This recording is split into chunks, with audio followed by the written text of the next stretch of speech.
Hi everyone, welcome to Global Online. आप सभी NTA UGC net उम्मीदवारों के लिए एक बहुत ही ज़्यादा इम्पोर्टेंट वीडियो में लेकर आई हूँ, जिसमें हम बात करेंगे कि सुप्रीम कोर्ट का यूजीसी नेट री एग्जामिनेशन को लेकर क्या फैसला आया है। एग्जामिनेशन कैंसल से रिलेटेड बात की गई है या फिर रिजल्ट आप लोगों का अनाउंस किया जाएगा। इस बात का एक क्लियर कट आइडिया आप लोगों को इस वीडियो में से आज मिलने वाला है। आप सभी स्टूडेंट्स को ऑफिशियल नोटिस या न्यूज़ आर्टिकल्स जो आए हैं उसके ज़रिए मैं बताऊँगी कि सुप्रीम कोर्ट ने री नेट एग्ज़ामिनेशन के लिए क्या फ़ैसला लिया है। तो इसी के साथ फिर आगे बढ़ते हैं। स्टूडेंट्स ये देखिए, आप देख सकते हो 29 जुलाई यानी कि आज का ही ये आर्टिकल है। इसमें क्लियरली मेंशन किया है कि सुप्रीम कोर्ट एससी ने यूजीसी नेट यानी कि सुप्रीम कोर्ट ने यूजीसी नेट परीक्षा रद्द करने के सरकार के फैसले के खिलाफ जनहित याचिका पर विचार करने से इनकार कर दिया है।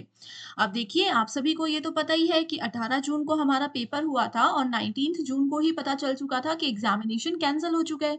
लेकिन अभी जुलाई में ही ये एक और नोटिस आया, जिसमें क्लियरली बोला गया था कि एग्जामिनेशन कैंसल करना एक बहुत बड़ी गलती हो चुकी थी, क्योंकि पेपर तो किसी भी तरह से लीक हुआ ही नहीं था।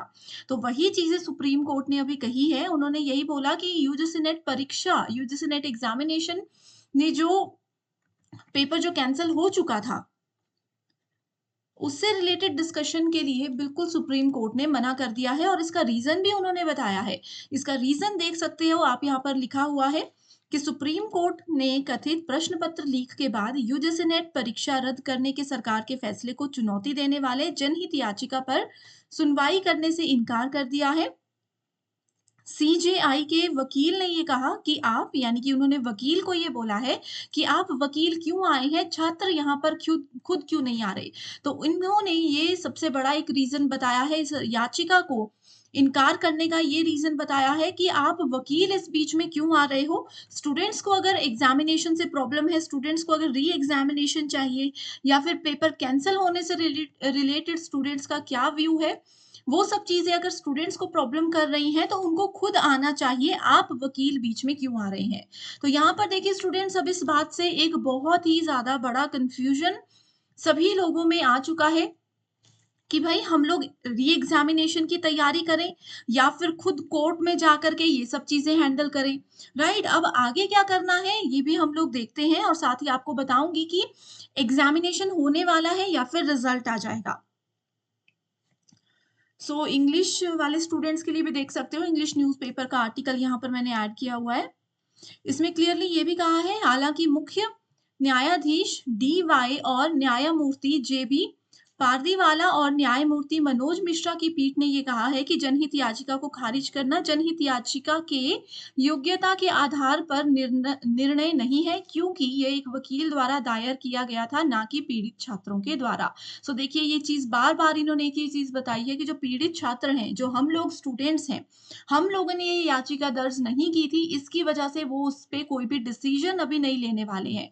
तो यहाँ पर एक और बड़ा कन्फ्यूजन ये हो रहा है कि भाई ऐसे बोला जा रहा है कि 21 अगस्त से आप लोगों का पेपर कंडक्ट करवाया जाएगा। आज आप देख सकते हो 29 जुलाई हो चुकी है, जुलाई मंथ ऑलमोस्ट खत्म, बिल्कुल खत्म ही हो चुका है। तो अब ये सब डिसीजन देने से क्या मतलब है, राइट? अगर पहले बताया जाता तो स्टूडेंट्स कुछ ना कुछ एक्शन लेते। अब मैक्सिमम स्टूडेंट्स में यही कंफ्यूजन है कि 21 डेज हमारे एग्जाम के लिए रह गए हैं, हम अब एग्जाम की तैयारी करें, वैसे ही हम लोगों से पढ़ा नहीं जा रहा, इसी कंफ्यूजन में कि पता नहीं पेपर होना भी है या नहीं, ना हम लोग रिजल्ट की वेट करते करते थक चुके हैं। तो अब ऐसे में और क्या हो सकता है। देखिए स्टूडेंट्स, इस चीज़ का मैं एक आप लोगों को और बहुत अच्छा एक एग्जांपल देती हूँ, जिससे आपको अभी चीज़ें क्लियर हो जाएँगी। उस पे जाने से पहले एक अपडेट देना चाहती हूँ कि स्टूडेंट्स, पेपर 1 देखिए, अपनी तैयारी में तो आप लोग लगे ही रहिए। री एग्ज़ाम अगर होना होगा तो 21 अगस्त से ज़रूर हो जाएगा, नहीं तो दिसंबर एग्ज़ाम तो हमारे पास है ही, ज़्यादा समय उसमें भी नहीं रहा है। तो पेपर 1 की तैयारी के लिए कंप्लीट कोर्स हम लेकर आए हैं, जिसका न्यू बैच हमारा 1 अगस्त से स्टार्ट होने वाला है। डेली लाइव लेक्चर्स के साथ यहाँ पर आपको हम फुल सिलेबस पीडीएफ नोट्स देते हैं। जो भी हमारी क्लास आप देखोगे, हर क्लास के पीडीएफ आपको इमीडिएटली ग्रुप में मिल जाएंगी, ताकि आपके नोट्स बनाने का समय बच जाए। मॉक टेस्ट अवेलेबल है इंग्लिश हिंदी दोनों लैंग्वेजेस में, जिसमें से as it is questions exam में आते हैं। एंड सबसे ज्यादा इंपॉर्टेंट है ये 5000 प्लस एमसीक्यू क्वेश्चन बैंक, जिसमें आपको यूनिट वाइज हम क्वेश्चंस प्रोवाइड करवाते हैं। इन क्वेश्चंस की खास बात ये है कि इसमें आपको आंसर्स के साथ एक्सप्लेनेशन भी मिलेगी ताकि आपके कॉन्सेप्ट्स भी क्लियर होते रहें। इसके साथ ही फ्री वीडियोस और मॉक टेस्ट अवेलेबल है ग्लोबल ऑनलाइन ऐप पर, जिससे आपको एक क्लियर आइडिया मिल जाएगा कि कैसे ये कोर्स है और क्या-क्या चीज़ें आपको प्रोवाइड करवाई जाती हैं। आप डायरेक्टली स्टोर सेक्शन पर जाइए, सर्च बार में लिखिए कोर्स का नाम। कंटेंट पर जाओगे तो एक और अच्छी बात ये है कि अगर आपका टारगेट जून 2025 एग्ज़ाम है, तो भी ये कोर्स आपके लिए बेनिफिशियल है। कंटेंट पर जाइए, यूनिट वाइज़ फ़ोल्डर्स हैं, आप किसी भी यूनिट से अपनी तैयारी शुरू कर सकते हो। प्रीवियस ईयर क्वेश्चन पेपर्स आपको मिल जाएँगे यहाँ पर, प्रीवियस ईयर पेपर्स के पीडीएफ्स आपको यहाँ पर मिल जाएँगे, जो कि बहुत इंपॉर्टेंट है। तो गिवन नंबर्स पर आप कॉन्टैक्ट कर लीजिए और इस कोर्स की पूरी जानकारी ले लीजिए। इसके अलावा स्टूडेंट्स देखिए, अब मैं आपको बताती हूँ, आप सबको ये तो पता है कि नेट एग्जामिनेशन से पहले नीट एग्जाम का भी सेम प्रॉब्लम हुआ था कि एग्जामिनेशन फिर से होने वाला था।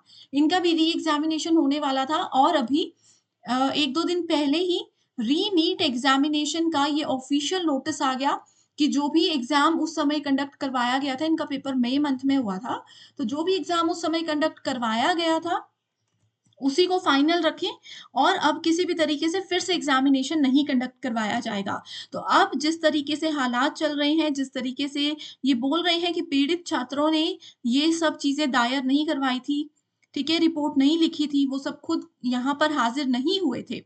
तो ऐसे में हमें अब यही लग रहा है कि ये सब चीज़ें री एग्जामिनेशन ना करवाने के फालतू से रीज़न हैं।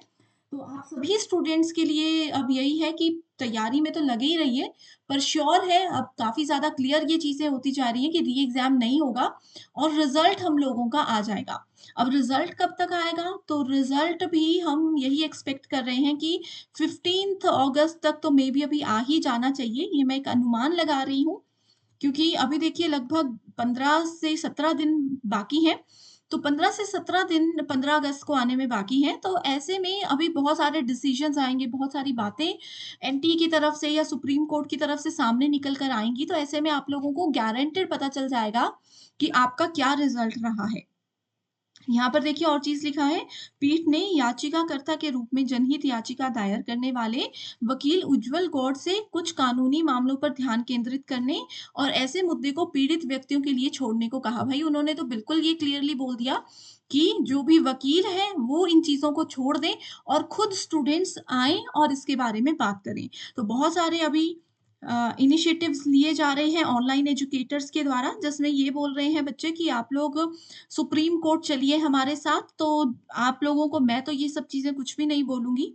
आप सभी एक मैच्योर्ड स्टूडेंट्स हैं, राइट? आप सबको पता है क्या सही है, क्या गलत है, तो आप अपना डिसीज़न खुद ले सकते हैं। ये याचिका यूजीसी नेट को रद्द करने के केंद्रीय शिक्षा मंत्रालय और राष्ट्रीय परीक्षण एजेंसी एनटीए के फैसले के खिलाफ दायर की गई थी, क्योंकि इसकी अखंडता से समझौता होने की जानकारी मिली थी। तो ये सब चीज़ें अभी हमारे लिए मैं यही बोलूँगी यूज़लेस है। हमें सिर्फ़ इस चीज़ पर ध्यान देना है कि येस, वो याचिका दर्ज करने से मना कर दिया है। स्टूडेंट्स को खुद अगर जाना पड़ेगा, इकट्ठा होकर अगर स्टूडेंट्स जा रहे हैं सुप्रीम कोर्ट, तभी कोई चीज़ें आगे बढ़ सकती हैं, अदरवाइज़ हम लोग कुछ भी नहीं कर सकते, डायरेक्टली रिज़ल्ट का ही वेट कर सकते हैं और फिर दिसंबर एग्ज़ाम की तैयारी कर सकते हैं, राइट? सो आपके इसमें क्या व्यूज़ हैं स्टूडेंट्स? आप क्या कहना चाहते हो एग्ज़ाम को लेकर या सुप्रीम कोर्ट के इस नए फैसले को लेकर? क्या आपके व्यूज़ हैं? वो भी आप हमारे साथ ज़रूर शेयर कर सकते हो। सो इसी के साथ फिर डिस्कशन को एंड करते हैं। Thank you so much and I wish you all the very best.